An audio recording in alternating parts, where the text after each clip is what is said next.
Muy buenos días.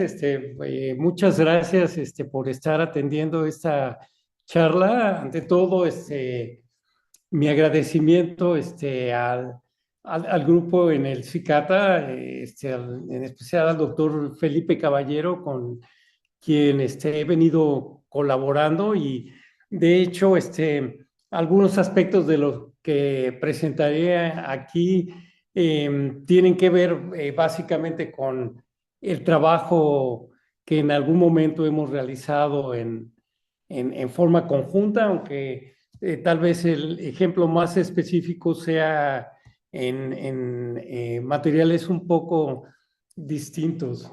Este, la idea general de la charla va a ser describir estos sistemas en donde básicamente las posiciones atómicas en algún sentido no están fijas, sino hay átomos que se pueden mover con cierta escala de tiempo.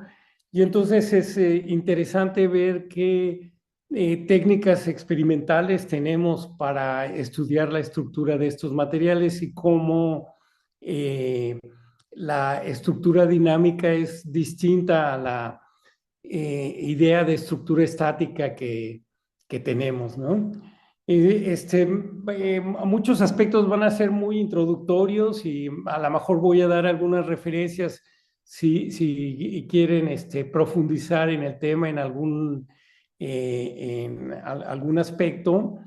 Y pues también me pueden contactar para cualquier em, duda o interés más allá del tema específico de la plática, si hay algún material en el que están interesados, con gusto lo puedo compartir. Em, a ver, Ok. Básicamente la idea es muy general, es esta. Si tenemos dos sistemas, por ejemplo, aquí estoy ilustrando en forma muy esquemática un sistema en color negro y otro en color gris. ¿Qué pasa cuando estos sistemas que tienen, por ejemplo, átomos distintos o estructuras distintas se combinan, ¿no? Entonces pueden pasar varias cosas. Una de ellas es que se forme una mezcla totalmente homogénea, eh, incluso a escala atómica, y el sistema resultante tenga, por ejemplo, propiedades estructurales que son intermedias entre los dos sistemas con los que comenzamos. Sin embargo, hay varias otras opciones. Primeramente, en este caso de la mezcla homogénea, si quisiéramos estudiar la estructura de este material, y por la estructura me refiero, por ejemplo, a las posiciones atómicas que tienen los átomos en este material, va a resultar como algo intermedio entre estas dos sistemas originales, ¿no? Les digo, hay otras posibilidades que en cierta forma son más interesantes y a veces dan lugar a propiedades macroscópicas que son muy distintas a las de una mezcla homogénea, ¿no? Uno de los casos, por ejemplo, es que pudiéramos tener separación macroscópica de fases. En ese caso, básicamente tendríamos regiones macroscópicas en donde tenemos un sistema que es similar al sistema gris y otro al negro, ¿no? Y este sistema también desde el punto de vista estructural es relativamente fácil de escribir o estudiar, dado que una parte de ese material, una parte macroscópica, va a tener la misma estructura que el sistema original gris y la otra que el negro, ¿no? Entonces, por ejemplo, uno de los métodos más usados para estudiar estructura es el método de difracción de rayos X. Nos daría precisamente la presencia de dos fases distintas. Ahora, hay otros casos en donde a nivel nanoscópico, es decir, en regiones de unos cuantos angstroms, se dan regiones muy similares a la región negra, por ejemplo, y otras como en la región gris. De hecho, en algunos casos esta separación de fases puede ser ordenada y se observan, por ejemplo, aquí en forma muy descriptiva esta estructura, por ejemplo, de eh, líneas que son de escala de unos cuantos angstroms, a veces pueden llegar a unos 10 nanómetros como máximo, y en ese caso, si usamos métodos tradicionales para estudiar esta estructura como difracción, veríamos algo como la mezcla promedio. Sin embargo, si usamos métodos de caracterización distintos que puedan tener esta posibilidad de detectar orden a esta escala nanoscópica, se puede ver este orden, ¿no? Y hay varios sistemas que presentan esto. Como les decía, hay otros sistemas que son más complejos para estudiar en cierta forma cuando esta separación en nanofases no se da en forma ordenada, sino en regiones que pueden ser variables, tanto en posición como en tamaño. Y hay sistemas incluso en donde hay una complicación adicional, que estas regiones, por ejemplo, de la estructura negra, pueden variar en el tiempo, no son estáticas. Entonces, la descripción estructural completa de un sistema, en este caso, va más allá de una descripción estática, por ejemplo, de fases cristalinas. Y un poco ese va a ser la idea de la plática de hoy. Enseñarles un ejemplo de un sistema como este que estoy describiendo aquí y cómo se refleja esta estructura en diversas técnicas que usamos para estudiarlos, ¿no? Este, aquí la pregunta, ¿qué pasa si estas inhomogeneidades estructurales varían en el tiempo, ¿no? Y volviendo a las técnicas que les decía para estudiar estos materiales, por ejemplo, si hay materiales con fases cristalinas homogéneas, entonces el método más usado es esta técnica de difracción de rayos X. Hay otras técnicas similares, por ejemplo, difracción de neutrones o difracción de electrones que dan la misma información. Y en este caso, básicamente el principio físico relacionado con la utilidad de la técnica reside en que hay un orden en donde los átomos ocupan posiciones definidas, y este orden es un orden macroscópico. Entonces, aquí, por ejemplo, la ilustración es de la condición de Bragg en donde dos haces de rayos X, uno es dispersado por la primera capa de átomos que tenemos acá y otro por la segunda, ¿no? Y la interferencia de estas dos haces dispersados es lo que da la condición de Bragg y nos permite, por ejemplo, conocer distancias interatómicas con mucha precisión. Este es un ejemplo de qué pasa cuando varían ustedes el ángulo de incidencia de el haz de rayos X sobre la muestra, y al variar este ángulo observan diversos picos que tienen que ver con diferentes planos cristalinos. Y básicamente la intensidad de estos picos está relacionada con la dispersión de los rayos X por cada plano y qué tan extenso y ordenado es este plano. Entre más ordenado, menos defectos tengan, estos picos van a ser más pronunciados y su ancho va a ser menor. Entonces, esta es una técnica muy útil en estos casos en que tenemos materiales homogéneos, ¿no?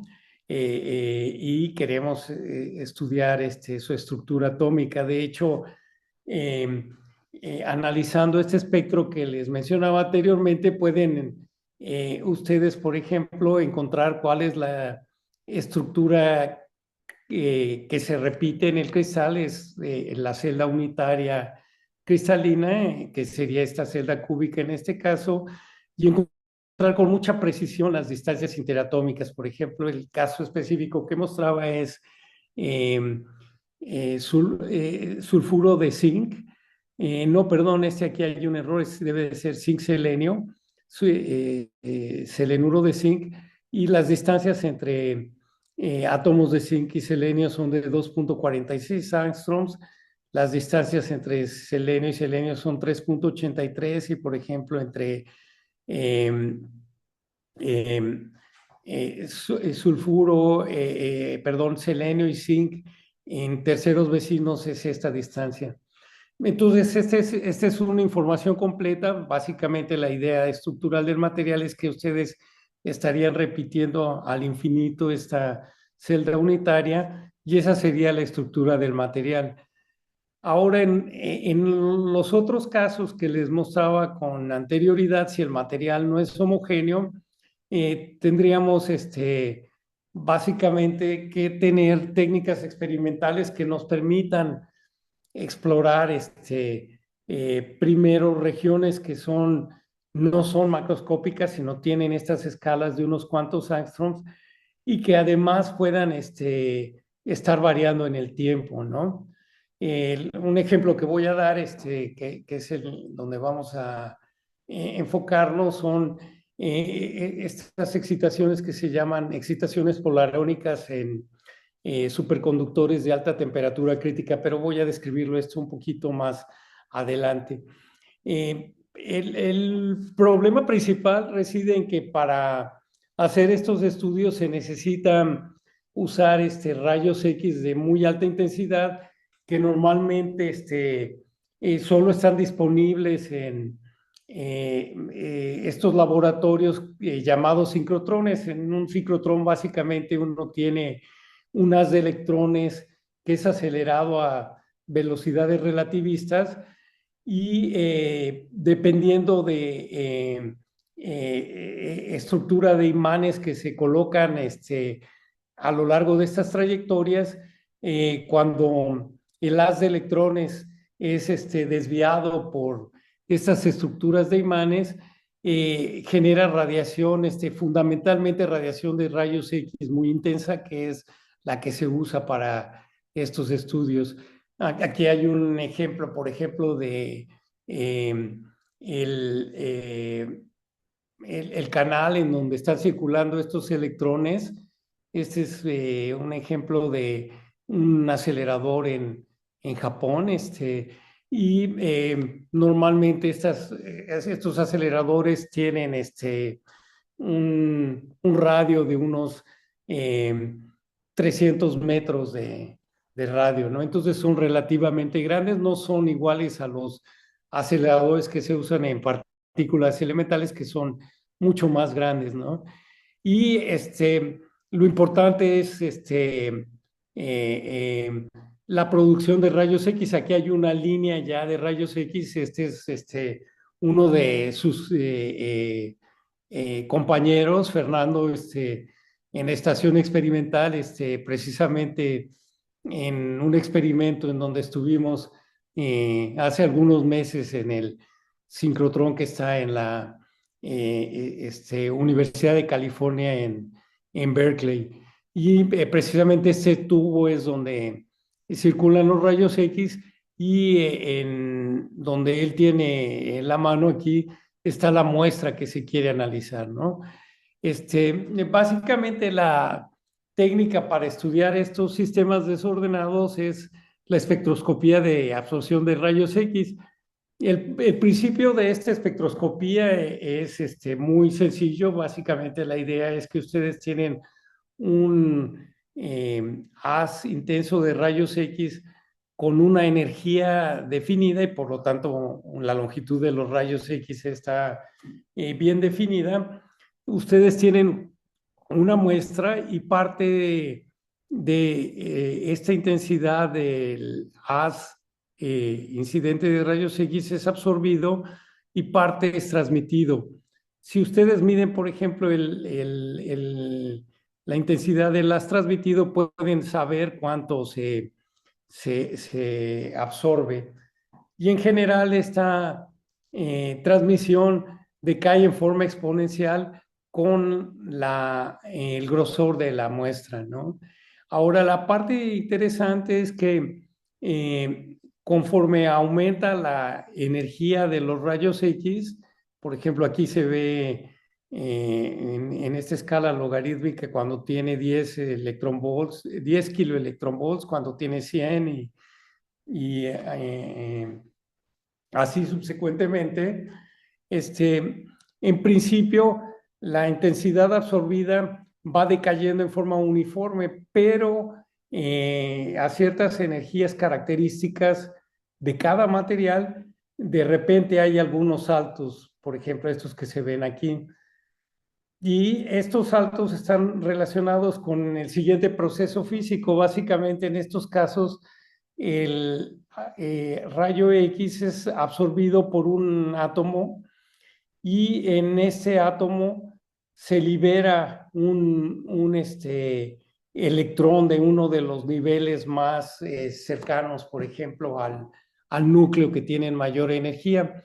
Este electrón se convierte en un electrón libre y básicamente este electrón, al sufrir dispersión con átomos vecinos, eh, nos da una forma característica de las líneas de absorción que puede ser relacionada con las posiciones y especificidad de los átomos vecinos. Esto está aquí en esta transparencia. Este es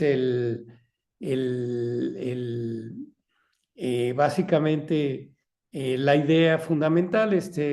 El rayo X excita un electrón interno del átomo absorbente y la energía de excitación es característica para cada material. Aquí no recuerdo muy bien, creo que este ejemplo de aquí es un umbral de un átomo de uranio para electrones 2p. Entonces se da 17.600 electronvolts y cuando el rayo X llega a esta energía, empieza a generar estos fotoelectrones y hay un incremento súbito de la absorción normalizada. Y después se presentan estas oscilaciones que esto es la parte fundamental para nosotros.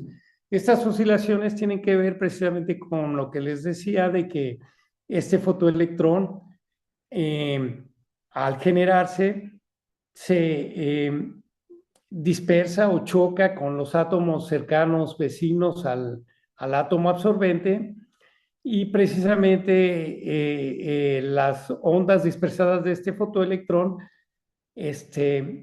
interfieren en forma constructiva o destructiva con las ondas del fotoelectrón original, el que fue generado por el fenómeno de absorción, y dependiendo de si esta interferencia es constructiva o destructiva, uno tiene mayor o menor absorción para cada energía. Y son estas oscilaciones que ustedes pueden ver aquí. Esta otra parte también se puede entender en forma de dispersión, con fenómenos de dispersión múltiple, pero no voy a entrar en esa parte. La parte relevante es la parte roja que se llama absorción de rayos X o estructura fina de absorción de rayos X extendida y las siglas en inglés son EXAFS. Lo interesante es que si ustedes aíslan esta parte y realizan una transformada de Fourier de esta señal, entonces, perdón, básicamente en espacio real, ustedes observan picos característicos y estos picos característicos están relacionados con las distancias a las que están los vecinos más cercanos al átomo absorbente. Por ejemplo, aquí una primera contribución viene de estos primeros vecinos en rojo, los segundos vecinos son los átomos en verde, después vienen unos terceros vecinos en negro y después para vecinos más lejanos la señal es atenuada porque básicamente el fotoelectrón emitido sufre procesos de dispersión inelástica que lo hacen perder energía. Entonces, ya para vecinos más lejanos, nosotros no podemos ver bien esta estructura y por eso es que esta técnica es muy sensible a detectar el orden a nivel o a escala de unos cuantos angstroms, ¿no? Y eso presenta una gran ventaja. Es como complementario a la difracción que nos da este orden de muy largo alcance. Aquí es orden de muy corto alcance, ¿no? Entonces, esta es la parte importante, es darles una idea de cómo esta técnica puede dar información acerca de la estructura atómica local, es decir, a unos cuantos vecinos, alrededor de un átomo absorbente. Y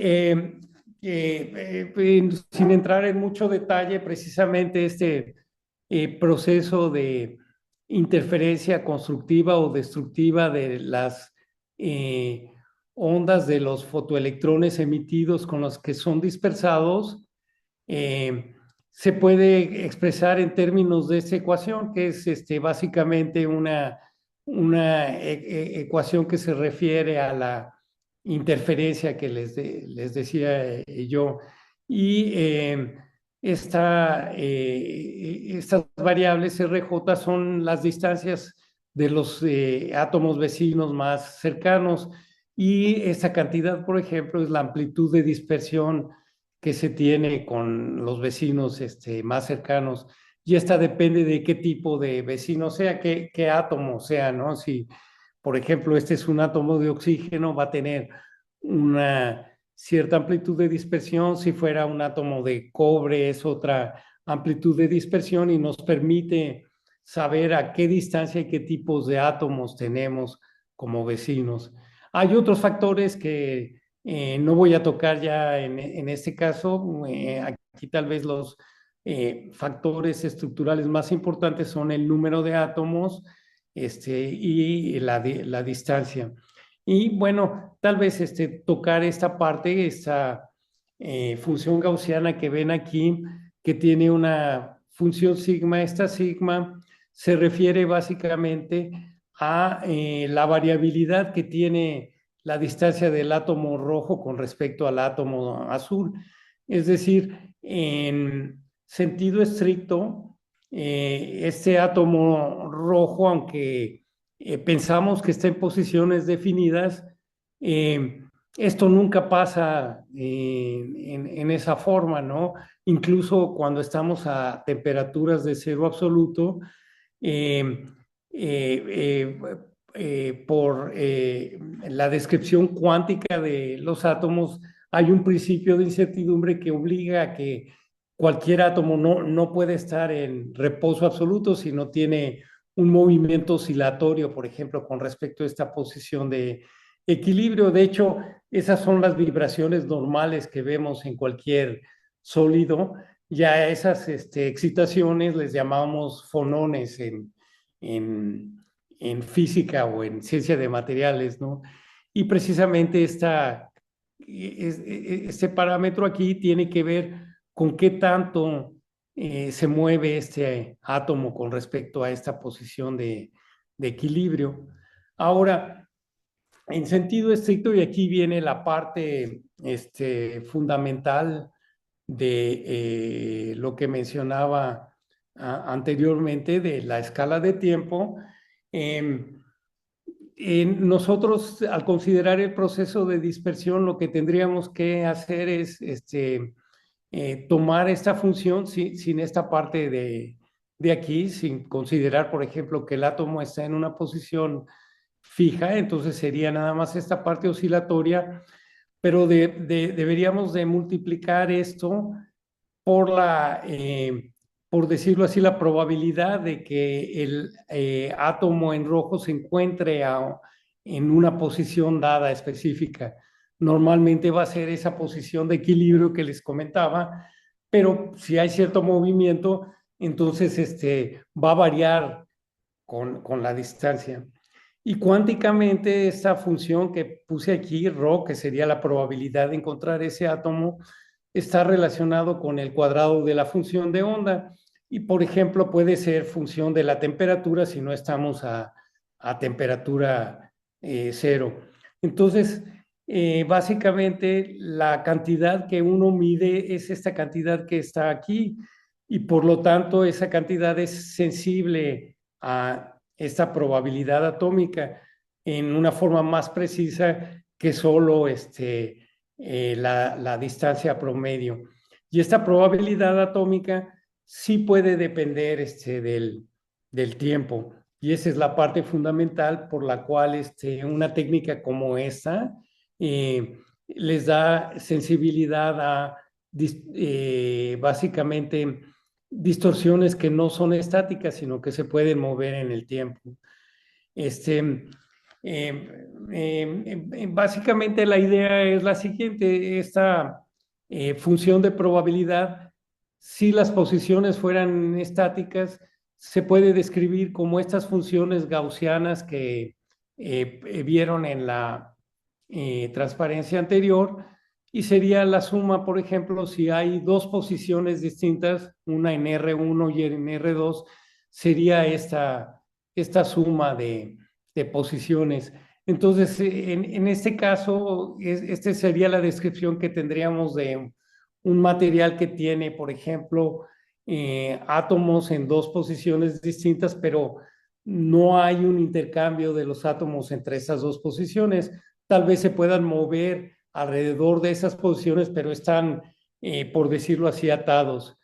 Sin embargo, eh, en la descripción cuántica, realmente lo que tenemos es una función de onda que sería la superposición de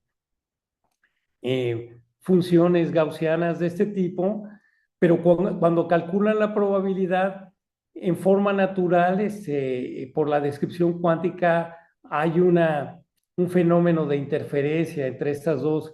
Y ese término de interferencia es lo que en cierta forma les permite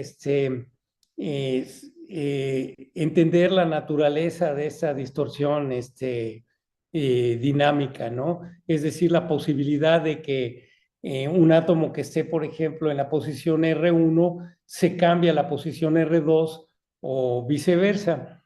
De hecho, si grafican estas funciones que estoy indicando aquí, estas dos, lo pueden ver acá, van a ver que se da, este es un ejemplo ilustrativo nada más, pero que la probabilidad de encontrar un átomo en algún punto que contemple estas dos posiciones es distinta. Y precisamente esta es la información que está relacionada con la posibilidad de que haya estas distorsiones dinámicas, ¿no?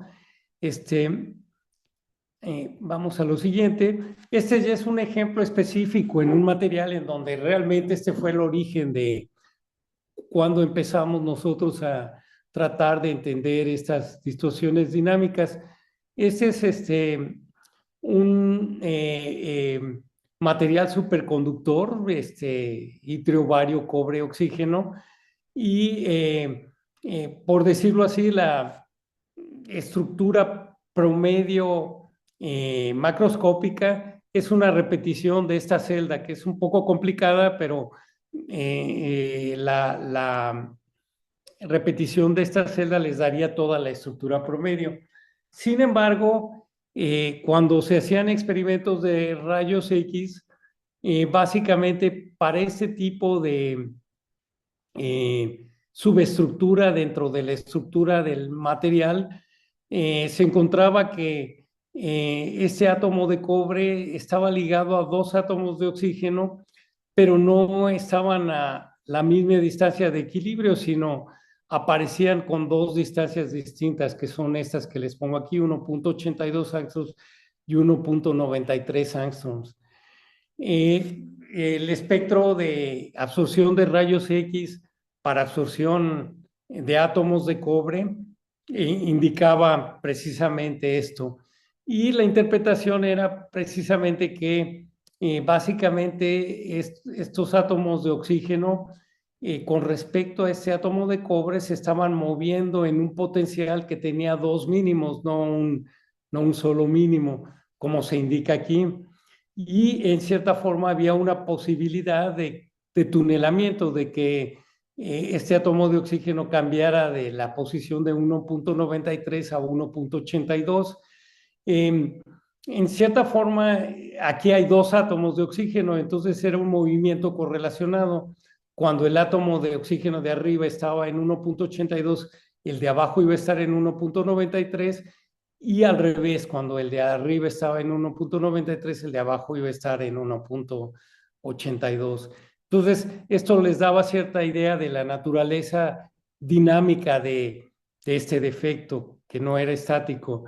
Eh, de hecho, de estas mediciones se podía intuir cuál era la forma del potencial y saber, por ejemplo, cuál iba a ser la energía o escala de tiempo con el que iban a haber un movimiento entre los dos mínimos, además de tener otras este, eh, excitaciones que deberían de ser observadas en otro método, por otros métodos. Por ejemplo, si hacía uno absorción óptica, debería de observarse ciertos picos.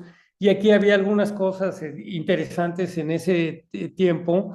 Sin embargo, uno de los problemas que teníamos con esta descripción de un potencial estático en donde se movían dinámicamente los átomos es que las excitaciones más grandes no correspondían a las excitaciones ópticas observadas.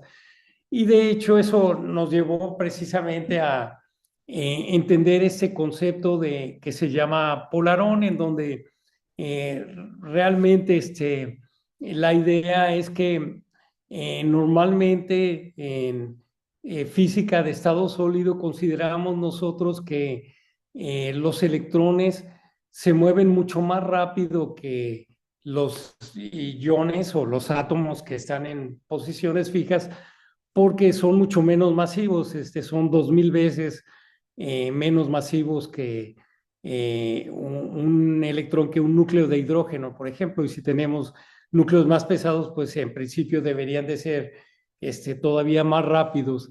Entonces, por ejemplo, en la estructura esta que les ponía anteriormente, que aquí estaría el átomo de cobre y los dos de oxígeno, hay un electrón en este átomo de cobre y hay otro electrón que se mueve entre estos dos átomos de oxígeno, pero la escala de tiempo del movimiento de este electrón es muy, muy rápida comparada con la escala de tiempo del movimiento de los átomos. Entonces es como si en promedio hubiera una mitad de electrón acá y una mitad acá, y en este caso habría una sola posición de equilibrio. Sin embargo, cuando hay un acoplamiento entre el movimiento del electrón y el movimiento de los átomos, al incrementar ese acoplamiento, se generan esas dos posiciones y hay una escala de tiempo que tiene esta frecuencia, que es la que determina con qué periodicidad se van a estar moviendo tanto el electrón que está aquí como el átomo correspondiente. Y esto genera estos dos picos que se ven aquí como función de qué tan fuerte es este acoplamiento entre el movimiento del electrón y el movimiento de los átomos, se van generando los dos picos cada vez más separados. A esto es a lo que se le llama una distorsión polarónica en un material, ¿no? Y aquí está también solo como función de este acoplamiento, cómo se generan estas dos posiciones. Este, Aquí tal vez esto voy a prácticamente saltármelo. Una de las peculiaridades que tiene esto es que cuando ustedes hacen una sustitución isotópica, por ejemplo, en lugar de usar oxígeno 16 en el material, lo sintetizan con oxígeno 18, hay un cambio en estas frecuencias de oscilación y estos cambios que se dan con polarones son muy distintos a los que se dan con vibraciones normales. Una de las cosas características es que cuando ustedes aumentan la masa en sistemas que tienen vibraciones normales, las frecuencias de oscilación siempre disminuyen y en este caso no pasa eso, aumentan. Entonces a eso se le llama que se puede observar un efecto isotópico anómalo, y fue una de las cosas importantes que se encontraron cuando se describieron estos materiales. De hecho, aquí encontramos que la descripción, el cambio isotópico era de casi 10% y era negativo, y los modos normales de vibración en este sistema tienen cambios positivos de alrededor de 5%, como pueden ver acá, ¿no? Aquí nada más es una gráfica de cómo se verían estas funciones de onda eh, para distintos estados excitados. Cada vez van teniendo más posiciones, aunque en general, dadas las limitaciones que tenemos para tener mayor resolución, solo podemos definir con precisión dos posiciones distintas, ¿no? De hecho, posteriormente en otro sistema superconductor, volvimos a ver este caso de dos posiciones distintas entre enlaces de cobre y oxígeno, ahora no a lo largo del eje Z, pero a lo largo de los planos XY, ¿no? Y lo observamos también en otros materiales superconductores, implicando que esto debe de ser un fenómeno general en estos óxidos de cobre. Esta otra parte ya no la voy a tocar, pero ahora es algo que se ha observado en varios otros óxidos de metales de transición, por ejemplo, en níquel y en manganeso, también pasa esto. Y de hecho, precisamente aquí hay una descripción del fenómeno isotópico, cambio isotópico anómalo. Esto fue algo hecho por la persona que descubrió la superconductividad de alta temperatura crítica varios años después, pero básicamente era una indicación clara de que en estos materiales había este tipo de distorsiones dinámicas que les llamamos polarones.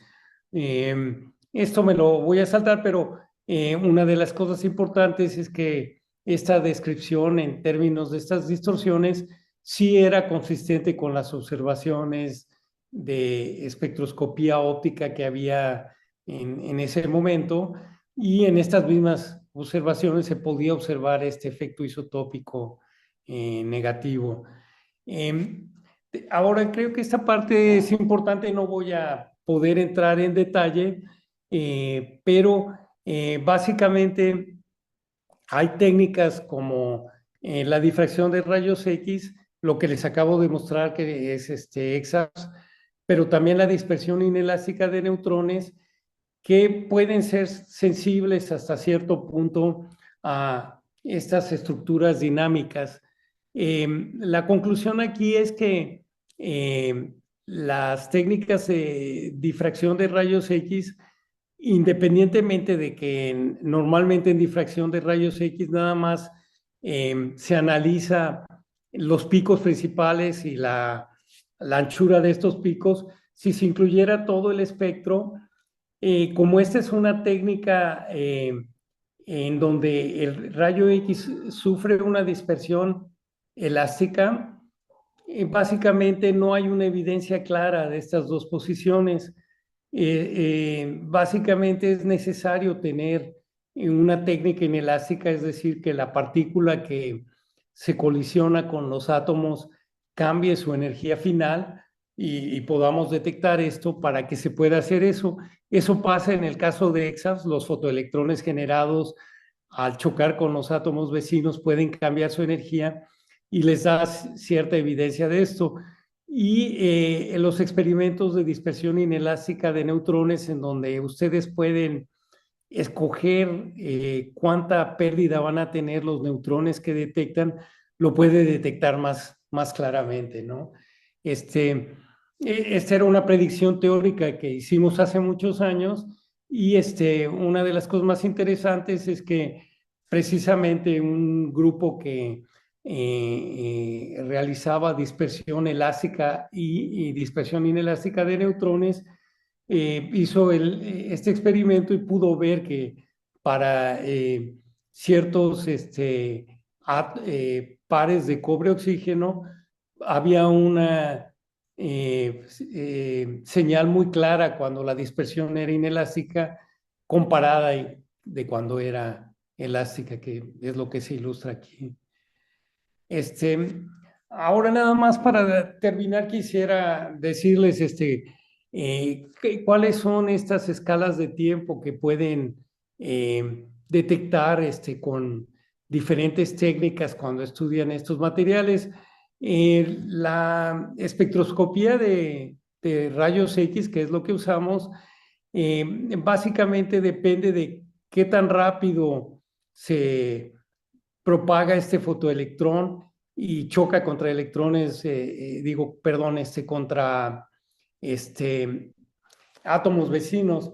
Y la escala de tiempo es muy rápida, es del orden de 10 a la menos 15 segundos. Entonces, incluso movimientos que sean básicamente de esta escala de femtosegundos pueden ser detectados por esta espectroscopía. La dispersión de neutrones tiene una escala más lenta, es 10 a la menos 13 segundos, sin embargo, también es sensible a esto. Hay otras técnicas, por ejemplo, las relacionadas con em, eh,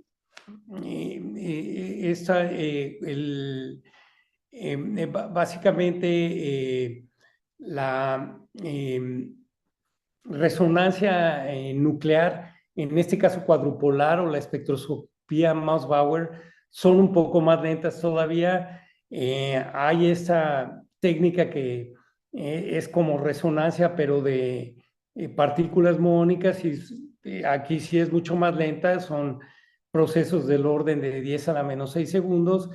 Y por ejemplo, básicamente la microscopía de tunelamiento es algo mucho más lento porque ustedes van moviendo una punta y esto no puede ser con escalas de tiempo mayores a una décima de segundo, ¿no? Entonces, dependiendo del tipo de distorsión que tengan y del tipo de movimiento, va a haber técnicas que sean más sensibles.